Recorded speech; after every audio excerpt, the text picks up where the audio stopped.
Networking has to be the most selfish activity on the planet. Welcome to the Measure Success podcast, where we talk with top leaders about effective strategies that inspire success. Thank you so much. For the second year in a row, we become the top 10 strategic planning and execution podcast for small business. So excited to be here. Very excited to have with us Donnie Boivin.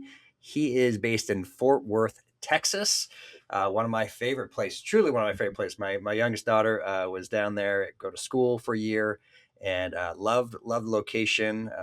Is true. It's true Texas, right, Donnie? Oh, Right for out sure. there. I tell everybody it's like the Mayberry of big cities, so we're a good sized city, but everybody knows everybody around here. That 6 degrees of separation is like 3 degrees of separation once you get to Fort Worth. So yeah, it's a cool town. Love living here. Absolutely. And just Donnie will talk a little bit more about who he is, but he is the CEO and founder of Success Champion and Success Champion Networking. And part of the reason why I'm excited to have him on here is his network is fantastic. Is the type of network, if you are in small business, that you want to be connected in with, and that's why I'm excited. He got in the podcast. We're like, hey, how did he? Donnie's done over 500 podcasts, and he's like, how did you get me? Because I don't do these anymore. And so I'm excited that we got connected in from this perspective to get to meet and know each other. Because once again, I think you know this as business owners who are listening to this podcast right now. Who you know is often more important than what you know. Ooh, I'm gonna take it even deeper. Oh, I got to take it one more Go for level. it. All right. Yeah. So it's not who you know, it's who knows you and will bring your name up in the right conversations. Mm. If you don't have relationships with people that are that deep, it doesn't matter. You can know all the people in the world. All the people in the world can know you. But if nobody's bringing your name up in the right conversations, you have these drive-by relationships and you don't actually have a trusted, network of people that, are going to help you grow your business. See, it's amazing how many networking groups out there that create limited value. I'll just leave it at that, right? Yep. Yep. Yep. It's interesting, Donnie. I've been in many different groups myself, and it feels like I'm buying a friend. Like, You're buying an opportunity to socialize. Yeah. yeah, I hear yeah. you. And for me, life, I don't get me wrong. I appreciate relationships and developing relationships, and I've made some great friends. Honestly, genuine friends For within sure. these next. So I don't want to make it sound like it's the worst thing in the world. But what I find sometimes is you really don't get ROI. Meaning you can't really go back and say that it created a relationship, yes, which you can say that's priceless. But Right. in terms of bringing top line and bottom line incremental improvement to your business, it's amazing how many times it does not. And it ends up becoming this waste of time. And it almost feels like you have this obligation because of the friend that you've created or friends you've created in your network that you keep going. But Yep. you're not getting real value. Well, I mean, it's really simple. If you're not getting ROI from the activity, stop doing the activity. Right? What people don't look at is they think it's networking. They don't understand that it has to be a business development strategy. Like, imagine if you had a salesperson working for you. You're not going to let them go network for very long without bringing something back before you're like, okay, you're fired. This isn't going to work for you. Like, pick up the phone, go cold call. Right? My whole career was a straight commission sales guy. I Mm. didn't wanna do cold calls. I didn't wanna do door kicking. Like, you can go Google Donnie Boivin doing live cold calls. They're all over YouTube, right? Where I can do it. I just don't like doing it, So right? So, I found networking, and networking had to be was gonna be my thing, but I was straight commission. I also had, a level I had to sell to. So in that case, if I was going to sell, to my clients, and when I say at the time I was selling commercial printing, I'm in my young 20s selling commercial printing. When I say I sell commercial printing, my average client had to order between $250,000 and $1 million worth of print a year. And everywhere I'd go to network, I'd say, I'm Donnie, I sell commercial printing, looking for anybody who's looking for printing. And people are like, can you print my business cards? I'm like, no, that's 50 freaking dollars, right? I can't print business cards. So I was really, really, really frustrated with networking because it was just a bunch of people socializing. Nothing was coming out of it. It was a bunch of broke minded people that I found that most people were networking because they could not sell. So networking by default made it feel like they were accomplishing something. So, they'd go to the happy hours, they'd be at the events, and you really dive in, and they don't have anything. They don't have a book of business, they don't have anything. So I had to figure out how to change the game. My largest client at the time was Mary Kay Corporate. So they were a Mm. $2 million account for me when I sold commercial printing. The main print buyer, I probably shouldn't say his name, but great guy. And we hit it off. He was awesome. In my young 20s, I went up one day to his office and just frustrated. I'm like, dude, you're literally like one of my only clients that I have. And I'm not breaking loose. I don't know how to break into these companies. And he laughs because I literally landed that account because I just happened to walk through the back door and run into this guy. It's just total happenstance. No sales skill, no anything, to get this client. Um, and as we were talking, he started talking about other vendors that he was, using and buying from. And he talked about this guy, and Ken's passed on, but he talked about a guy named Ken, and Ken ran a promotional products company. And I said, well, that's interesting. Would you consider introducing me to Ken? He goes, why? I said, well, we're both selling to you. Like, if he can sell at this level, I can sell at this level. Maybe we can hit it off. He goes, well, that's fun. Let's try it. So he introduced me to this guy named Ken, and Ken and I really, really hit it off. And I was working on a lot of accounts and trying to get in the doors things. He had about a $6 million promotional product company that he ran with his wife and a couple of people. And so, like, his client base is everybody I need. And like, he's got legit business, but there's no way this guy is just going to walk a 20-something-year-old into his client base. I'm like, how do I earn the right to have Ken introduce me to his clients? So I pondered for the longest time. And then I'm like, you know what? I'm just going to take a big bet. I had a sales call at the time with Home Depot, and I was working on landing them as a client. I said, Ken, you want to come with me to the sales call? And so I took him on my own sales call to a Home Depot meeting. I ended up landing Home Depot as a client. He ended up landing Home Depot later.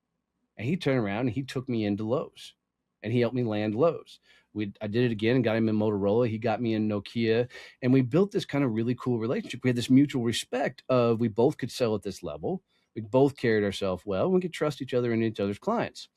But we got to a point where we ran out of clients to go after and introduce each other to. So I'm like, now what the hell do I do? He's getting ready to retirement age. He's ready to call it in. I'm like hungry, still trying to ramp it up. So I'm like, can I take this back to the rest of my network? So that's a basis, and I can walk people through the strategy I figured out, but I don't want to take over your show and just keep rambling. But that's the basis foundation for I figured out how to network where it actually generated an ROI and how I could apply this to anywhere we go, and then built an entire company around it that has just exploded. Donnie, you keep going. This is good. I honestly, man, you keep going. This is fantastic because you hit on something once again super important. It's interesting how you got into that account and you just bring another guy with you, right? Yep. Probably helped with your own confidence. Probably helped with this other person that was standing out there. It But gave me clout. there you go. There you go. Right. It gave you standing, right? That you can actually, because there is, we'll say it's overused, but you get that imposter syndrome, right? Oh, Like, everybody. right. Right. It's like, hey, how can I be selling a deal at Home Depot or Lowe's, right? Who am I, to win an account like that? But why aren't you? Right. Somebody's got to do it. Somebody's got to sell them the deal. No, And somebody is selling him a deal, right? right. That's right. Somebody has it, right? So why not me? But it's amazing how many times we'll sabotage ourselves or won't believe it or won't have the right confidence going into it.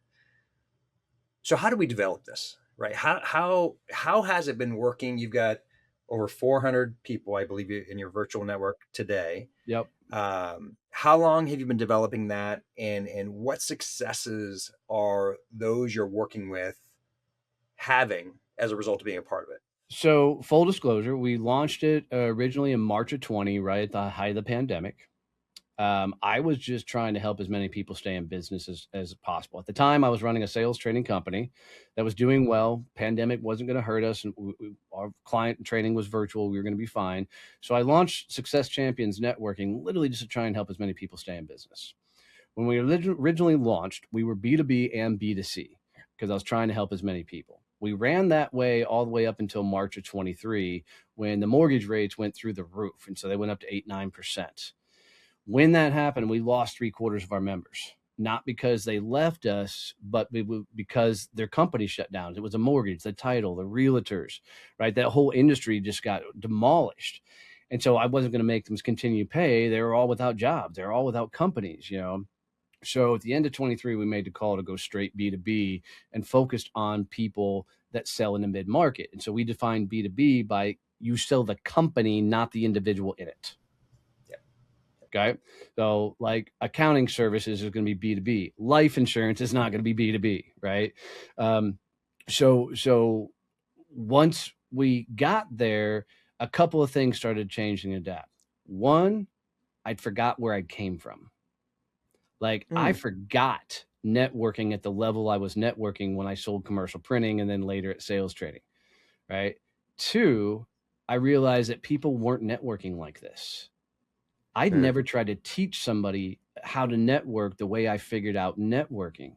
So I had to build a framework around how to network like this.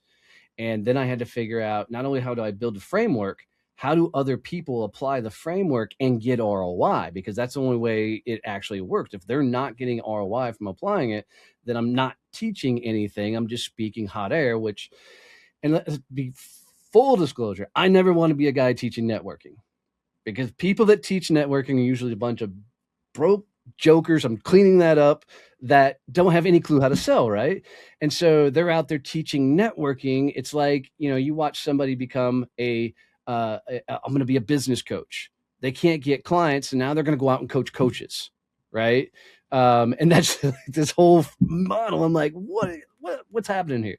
And that's what happens most time in networking is they couldn't get it to work, so they could start teaching it. So I broke down the framework, called it the synergy triangle, and began to teach it to others. And people were like, crap, where has this been? And then they were able to replicate, get ROI. I've since added another framework called the PAC system onto the back end of it that really teaches you how to get true referrals, especially if you're selling 6-7 figure deals, going after a lot larger projects, because you know, most people who are out there teaching networking are transactional. They're real estate, they're financial advisors, they're mortgage, great people, but they're selling, you know, teaching it from a transactional. We're B2B, and if you do half the crap you learn in transactional networking, you're going to lose. My last funny thing that asked me a question, because I feel like I'm taking over, but is imagine walking up to a CEO of a $50 million company and using a jingle to introduce yourself. Like, it's never going to freaking work. No, where I appreciate so much because, like you, most of my time. Well, I shouldn't assume that. Let me pull that right. My experiences are I'm talking directly with business owners, CEOs. That's where I spend my life. And I just recently I sent a little LinkedIn thing. We had 600. I had 600 open invitations that I hadn't accepted yet. Right. Crazy. And I wrote a blog about my experience of going through 600 invitations. And I felt bad, but I was like, look, folks, you know, there'd be people like, can I just meet you for 15 minutes tomorrow? No. Thank you. If I would have accepted all 600 of those, it would have been like 100 hours of time, right? If I, with the 20,000 plus people I have on LinkedIn followers, if I would have met with each one, that's like 2.5 years worth of meetings. Impossible, right? And pointless. So, yeah. And exactly. And so it's like who we need to talk with, who we want to talk with is decision makers. Right? Not always. Okay. So bear with me. I want you to pull that string on that because I'm curious about that. But in my business, I need to talk with the decision maker, meaning the CEO you need to get a deal done. Yes. Yes. Yeah. Right. That's who you're going to sell to. Yes. Yeah, exactly. So, okay. So I'm curious. So I'm going to pull a little bit more on that, on what you're talking about there. When, and I think it probably depends on the size of company, right? When you're Could. selling B2B, Yep. right? Yep. And what type of service you're providing, right? Because the CEO doesn't care about all things. Okay. So you don't mess around like we do strategy. We need to talk to CEO because strategy is not getting implemented without But having the the CEO about it. MSP maybe need the CTO. Correct. Right. Right. Our accounting stuff, it's a little bit different, right? Depending on the size of the company, what we do. But so let's talk about that a little bit of like let's talk more about your process of how that goes about and how do you get people this confidence frame? Yeah. Talk about the framework. Let's break it down for you. Do you want to do your accounting side? Or do you want to do your more strategy side? We'll do strategy. Cool. Cool. So we'll focus on the strategy side of your company. Ideal client for the strategy side of your business. Give me just describe them. Ideal client. Ideal Perfect. Like the client. best client you could have. Yeah. Ideal client is a B2B business itself. The client we're looking for generally a business that's between 1 million and 10 million, even though we serve a broader range. That's kind of our sweet spot. Um, and generally, we want to talk to quote unquote either CEO or business owner. They could be privately held or PE backed. Love it. Love it. Okay. So picture that CEO. Are you going to see them at a chamber after hours? No. No. What about a weekly meeting, even SCN, BNI, anything like that? You're going to see them, right? So the Nope. first thing that I had to understand when I was selling commercial printing is my ideal client was never going to be networking. Unless I was going to go hit a very specific association or they were going to be the keynote speaker somewhere, there was no way. I needed print buyers inside of Fortune 500s, right? The print buyers inside of Fortune 500s were never going to be freaking networking, just like your CEOs, okay? Have you ever looked at your CEOs and simply asked what other vendors they use for their company? Mm. Okay? Because Mm-hmm. here's what's fascinating is that CEO, not only does he purchase your services, but he's got other services. He has direct conversations and his guy in, if you will. It can be a guy, girl, doesn't matter. If you're using guy as that phrase, I got a guy, right? So they have, and I don't like the word trusted advisors because that's been so abused over the top, right? But they have their people that they're go to. What I always like to figure out is who is that person for them. And I don't necessarily need to know the exact person. I need to know the industry that that person's in. So if you think about pick one of your favorite CEOs you work with. What other service would they be purchasing that doesn't compete with you? So what other vendor Mm. would they be using that wouldn't compete with you? Give me one industry. All right. Construction. Cool. So are they purchasing construction services or are they working with them? They're delivering, in this case, delivering surveying Okay, so for. delivering survey. Okay, so that's their Yep. client. So instead of Yep. thinking about their client, what would that CEO be buying for their surveying company? What service would they buy that wouldn't compete with you? How many employees is it? This is in a particular case about a 45-person company. Cool. So 45 employee company, they may buy employee benefits, they may buy payroll services, they may buy HR services at that point because they're probably just getting outsourcing, right? They may bring in a fractional COO, something along those lines. Okay. Yep. Yep.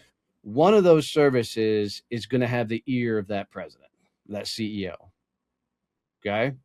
And when we understand this, that CEO, I got to clean it up. Try not to cuss on your show. Is going to be You're Donnie. If you need to let it go to talk, just let it go, brother. cool. Right. But that CEO is moaning to somebody, right, about the problems and issues inside of his company. So what I always would do, and I'll sit across from somebody just like this, and I said, okay, let's picture your ideal client. Let's draw a triangle. We're going to put you at the top of the triangle. We're going to put your best client in the center. Okay. And we'll put their first name, the revenue, number of employees, and industry. All right. Let's break down what other things they're buying. What other vendors are they actually using? And so in this case, let's say it's a fractional COO and, maybe a advertising agency, like a real agency. Okay. And these Mhm. are the services they're purchasing to go out there. If we know that those are the vendors they're using, those vendors, if they're worth a damn, are also selling to other companies other than your CEOs that are at the same level. Okay. And they have those as a client base.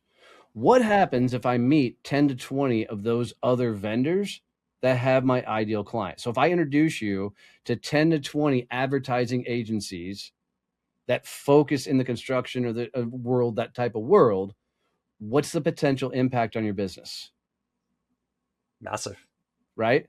Because now you're getting very laser focused on people who are selling to your ICP, your ideal client profile, at the level that you're selling.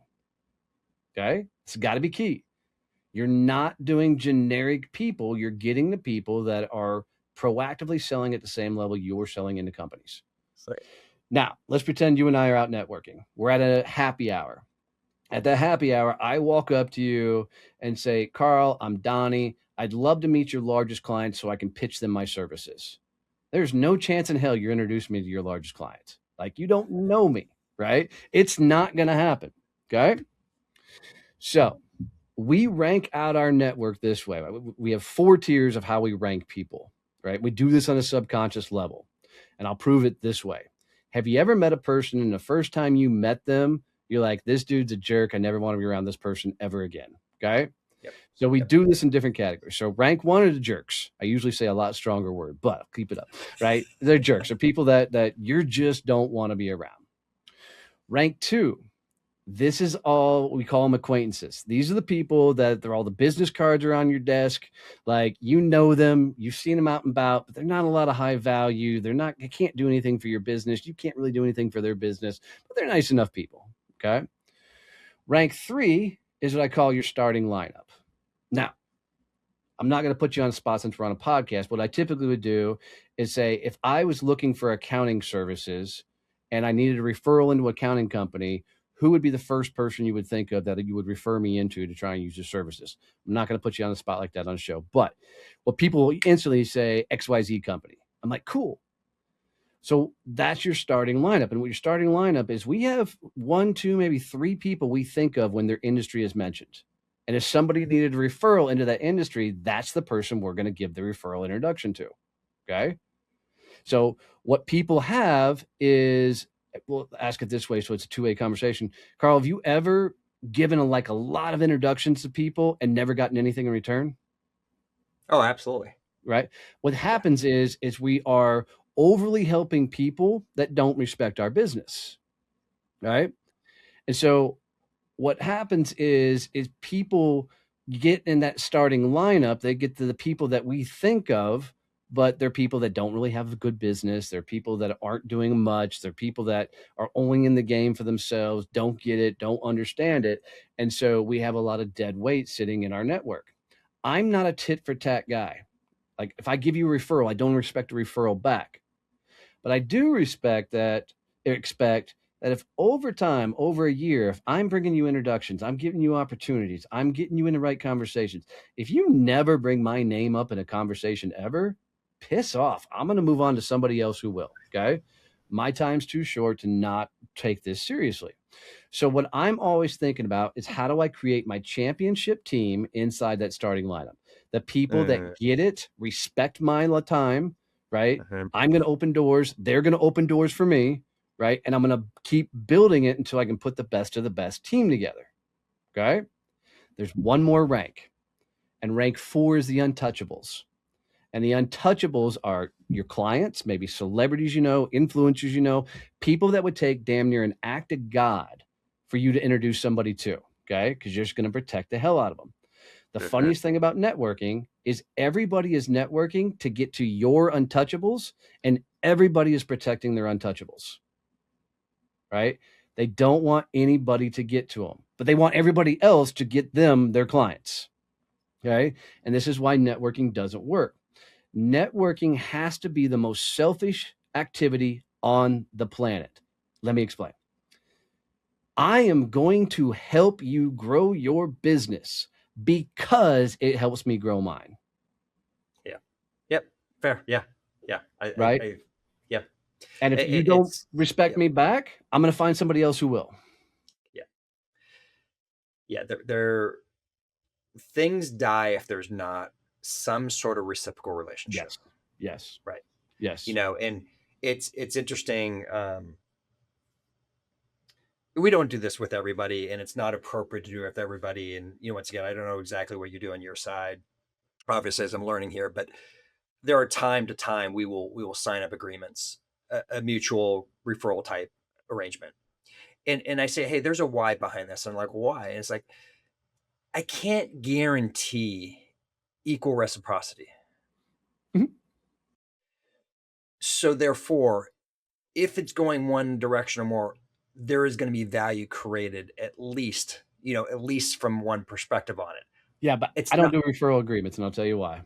yeah, but I don't always love it. I just want to let you know. That's why I say I don't do it all the time. I'm just saying there's these times of when I'm like, I can't guarantee this I can.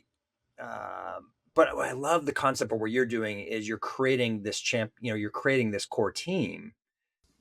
And so what I think those referral agreements do, and I'm not bashing when I say this, is they're giving a false sense of hope, right? Because nobody's going to go out and sell for you, No, they right? don't. If they They don't. bump into something, right, they may bring your name up. But if anybody's doing it for the money, you're not going to close the deal they introduce you to, because they're trying to pitch your stuff to somebody else, and nobody can sell your stuff like you can, Right. right? Right. So this is why I first thing that I started teaching people ever was you got to separate the idea of an introduction and a referral. Okay. And this is massive. An introduction is just two good people go meet and have a conversation. Okay. Mm-hmm. No sales call, no expectation other than go see what's going to turn up. A referral is an introduction with a sales discovery call attached. So what that looks like is we'll go back to when I sold commercial printing. Somebody refer me into Lowe's, Home Depot, whatever, to the print buyer because they're looking for a new printer, right? There's a sales discovery call attached to that. Like Yeah. both Yeah. people know why you're meeting. Introductions can be 10 times more powerful than referrals. It is easier to close deals over time through introductions. Let's go back to the scenario of where we're networking at that happy hour. Okay. And let's pretend I didn't ask you to introduce me, to refer me into your number one client. From that moment we first met, and this is kind of a rhetorical question, but how much time, energy, and trust am I going to have to build with you over time before I ever earn the right to be introduced to your number one client, let alone that client has got to want my services? Like, it's massive. Yeah. Exactly. Okay. Exactly. Yep. What most people do is drive by networking. Okay. If I understand who your best referral partners are, like if I can get you connected to that advertising agency that has 100 of your perfect clients, if I hook you up with the CEO of that company and y'all hit it off, there's potential that leads to 100 referrals over the lifetime of relationships, Mm-hmm. right? If I focus on, I got to get you referrals, I'm very rarely going to find myself in a situation where I'm talking to a CEO about the exact issues you solve, Yep. right? But there are people that have their ear, and I want to get you to the people that have their ear. Okay. So let's say you're potentially my best referral client, and like you have all my clients, and I need to earn the right to have you open those doors. What I think about is, how do I become your starting lineup? How do I become the only guy you think of when my industry is mentioned? Okay. And I do this through a 4-part thing. It's called the PAC system. Okay. And it's a way how people should actually be doing their virtual coffees to get them dialed in. Okay. Mm. So PACT, I'll try and go through it really, really fast. Virtual coffee number 1, I call it partner up. Okay. And what you do on partner up is you're sizing the person up you're talking to. We put everybody in boxes, right? So we can tell if somebody's a jerk within the first 5 seconds of meeting them. Okay. So I take people and I'm like, look at that ranking system, put people in that ranking system. Are there somebody you don't want to deal with, somebody who's going to be a general acquaintance, potential starting lineup, or potential client, which is an untouchable? Okay.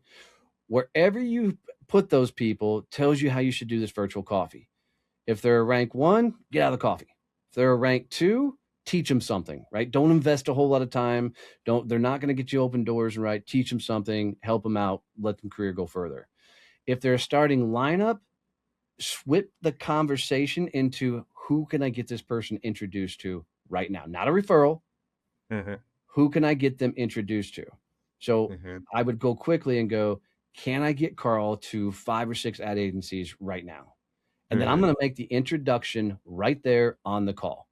Now, if I make 5 or 6 introductions right at that point, my trust level with you, hey, this guy might be something, starts to raise, right? Starts to rise, right? That's virtual coffee number one. Okay. Who would I give my second virtual coffee to? How would somebody earn an additional virtual coffee with me? Has to be some sort of value that's created, or some interest, common interest, or something of that nature. That Yep. would What be I'm why. looking for is somebody who gets it. So if I Yeah. give you 5 or 6 introductions and you don't at minimum go, Donnie, let me reciprocate. Let me see if I can get somebody to introduce you back. Like, Donnie, you walked me through, you said, you told me my best referral partners are ad agencies. Who's your best referral partners?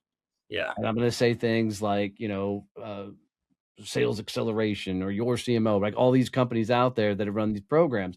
I'm going to give you a list and you're like, oh, dude, let me get you to one. If you make one introduction for me, right? Or tell me about an event, someplace I need to be, maybe a speaking opportunity, you reciprocate with some sort of cool value. I'm going to go ahead and schedule another virtual coffee 30 days out. Okay. If you're in that first meeting, you're a 1, a 2, you're not going to get a second virtual coffee. If you're a potential starting lineup and you give me value back, I'm going to schedule that second one. Okay. The second virtual coffee, 30 days away. I call it A for adjust. Okay. What I'm going to do is I'm going to find out is that those introductions I gave you on virtual coffee number 1 were worth a damn. Were they the right people? Did they get you into the right conversations? Did they bring you value? Okay. And if not, I'm going to adjust and go upstream and find better people for you to talk to, better people for you to meet, better people for you to introduce to. Okay. And same token, I'm expecting somebody to come back to the table with more value, not a tit for tat. Like I'm always looking at it, I'm going to do at least a 5-to-1 ratio. Like I don't expect somebody to give me 5, 6 introductions. People don't understand this game. Like, so Mm-hmm. I'm going to provide over the top value and continue to value the people that are attempting to value me back. Okay. Mm-hmm. If you give me more introductions, right now, I'm going to contemplate, should I do VC number 3? So VC number 3 happens is after we leave that meeting. If you think about me and you send me introductions, any value whatsoever, I'm going to drop a calendar link and grab another VC with you because that means you're starting to bring my name up in conversations and rooms I'm not a part of. Mm-hmm. Okay. So about another 30 days, I'm going to sit down and do virtual coffee number 3. This is C, which stands for combine. Okay. Now what I'm going to do is we've opened doors, we've given opportunities. Now I'm going to try and figure out, can we go do something together? Can we go to a conference together? Can we go to an event together? Can we do a workshop together? How do we combine forces and make this extremely valuable for both of us? Mm-hmm. And then the person who gets virtual coffee number 4 is the person that follows through on, we actually go to the events together. We actually, do a workshop together. We're piling forces and we become real strategic partners in this game. And so people who get virtual coffee number 4, which is I call track, is what's the ROI of the activity? How much actual revenue have I generated for your business? How much revenue have you generated from my business? Is there an actual ROI to the relationship? You can legit do this process over 120 days and be blown away by the results. But you're not taking everybody you need all the way to virtual coffee number 4. Yeah. They're earning that next stage, that next level. So you're going to get 5 or 6 people to that final virtual coffee. So important. Just observation of that. It's so important. You have discernment to stop. Yes. Yes. Right. Yes. Because the problem of all of us have is like, oh, I have to go do all 4 steps. And you are giving actually an invitation that if it's not the right person, you have to stop. You have to stop that match, because otherwise you're going to spend too many meetings wasting time. Right. Because not creative. All right, Donnie, I gotta feel, man, I wish we had more time. I mean, I love this. Donnie, this has been, I'm so glad you came aboard onto this. I love it when I'm learning things and you've done a great job on this. So first of all, thank you. Just a couple quick questions I'd love to ask in the podcast. That is my traditional questions. Please, please, Um, please. how do you measure success in your business? So it's ROI, but ROI is defined in a few different things. One, are our members getting ROI? If they don't get ROI from the activity, they won't stay. So what are the members actually getting out of it? ROI is also for me is my brand continuing to get out there. Are more people talking about Success Champion Networking in the marketplace? Are people talking about our systems, our processes in the marketplace? Are we gathering more market share because we provided enough value that people continue to talk about us in the rooms we're not in, and not me, the company, right?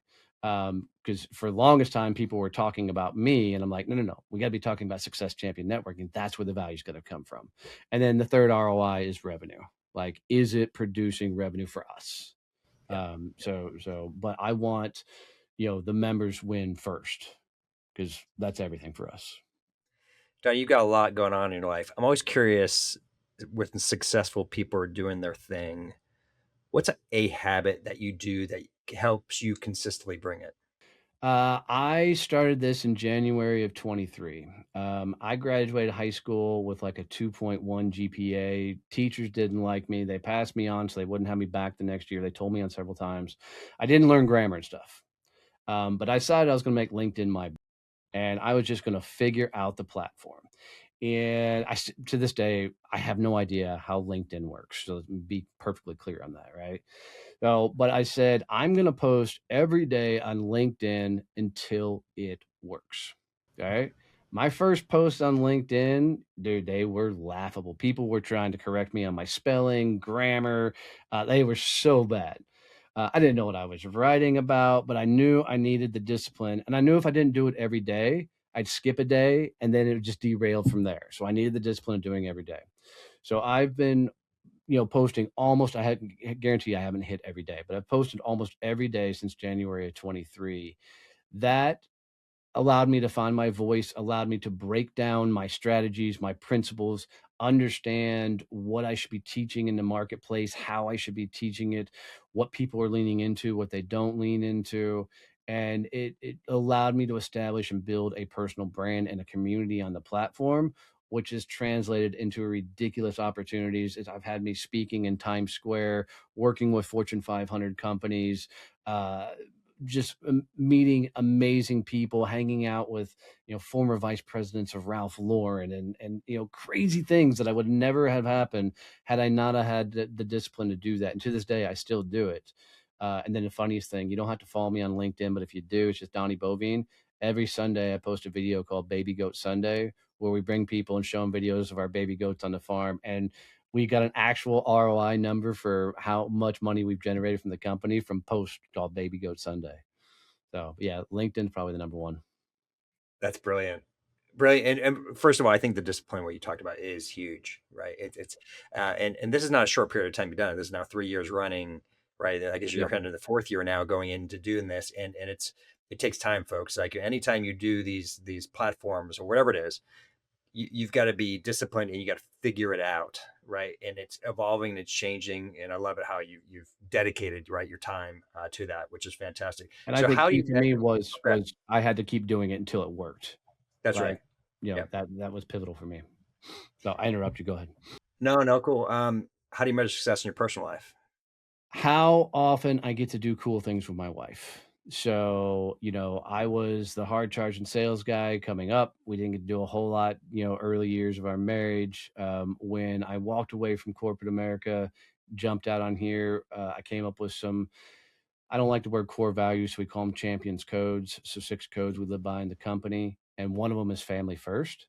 We want people at their first hello, the last goodbye, the kids' games, and all of that. So one of the ways I measure success is by being able to go and do cool things with my wife. If I'm not planning that, if I'm not putting those opportunities in there, so uh, every Thursday, I shut down a company by 2 o'clock, and we go work the farm together. Like we're very, very specific. Like I still post on LinkedIn, every Saturday and Sunday too, but the weekends are hers. Like I turn off by 8 o'clock most every night. Right. So I make sure that I'm not becoming the guy that I was once upon a time. That's huge for me.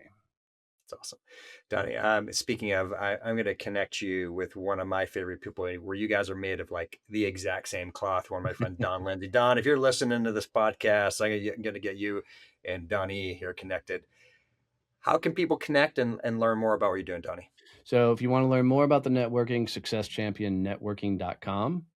If you're curious about our summit, it's called the Badass Business Summit. We're on year 7 into that 3-day business development summit here in Fort Worth, or actually it's in DFW this year, right by the airport. And then follow me on LinkedIn. That's always my favorite place. But let me do one thing for you, Carl, that I love doing and haven't been able to do in a long time. Guys, if you're still hanging with us on the show and you're still listening to this, and I was able to provide any value for you, Carl was able to provide any value for me, do me a favor, take a screenshot wherever you're listening to this or wherever you're watching this, post to social media, tag me in it, tag Carl in it. If I see the tag, I promise you I will personally come comment on it. But one of the things that's hard to do is to build an audience around these shows. It is not an easy thing. And for him to stay in the game this long tells you he's doing some right things, right? But if you put that post out there, one, it shows him this is the type of content you like and the content you're into. Two, it allows other people to find and learn from this content. So take a screenshot, tag us both in there. If I see the tag, feel free to even send me a DM saying you tagged me in it. I'm good with that. I will come engage with it and show it some love as well. That means the world for me more than anything else you guys could do for me. Donnie, love it. Great suggestion, recommendation. Very kind of you. Of course, all at the same time to do that. Thank you so much for being a guest on the Medicine podcast today. My honor, brother. I really, really appreciate it. Hey, to everyone else who's listening, I hope you have loved this. This is one of the best parts I love about the podcast is meeting people from around the world and that provide massive value. And Donnie is one of these people who provide massive value. We're letting these. I think we're less than 10% of applicants get onto the show. And Donnie's one of the people. He was telling me on the other side, he's like, I don't even know how I got on your show. But we are so grateful for people who provide massive value. Connecting. If this is one of the problems in your business of you haven't figured out referral networking, Donnie is one of these people you need to talk with. And once again, he shared it, connecting with it. And if you're wondering, if you're listening on this, you don't happen to see the thing, it's Boivin, how to get there. So once again, as we always like to say on the Measure Success podcast, we wish you the very best at measuring your success. Have a great day.